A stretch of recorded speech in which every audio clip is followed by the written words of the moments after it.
ইয়া রাব্বাল আলামিন আল্লাহ, তুমি না কোরআনে বলেছো বান্দা যতই গুনাহ করবে আমার কাছে তাওবা করলে আমি তোমারে মাফ করে দেব।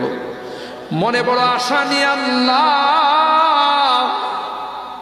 তোমার শাহী দরবারে ভিক্ষুকের মতো হাত বাড়াইলাম। তুমি যদি ক্ষমা না করো কে আমাদেরকে ক্ষমা করবে? কে আমাদের মাফ করবে? ভিক্ষুকে একজনের কাছে ভিক্ষা না পেলে আরেকজনের কাছে পায়। এক দুয়ার থেকে বিতাড়িত হলে আরেক দুয়ারে যায়। তোমার দরবার থেকে যদি মাহরুম হয়ে যায়, বিতাড়িত হয়ে যায়, কার কাছে যাব? কে আমাদেরকে ক্ষমা করবে? মালিক রে, কাঙ্গালের মতো হাত বাড়াইলাম, তাওবা করতেছি, আর জীবনে কোনোদিন নামাজ ছাড়ব না, আর জীবনে কোনো গুনাহ করব না,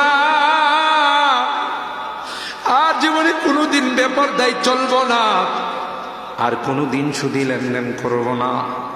কিয়ামতের কঠিন ময়দানে আমাদেরকে তুমি গুনাহগার বলে ডাক দিও না।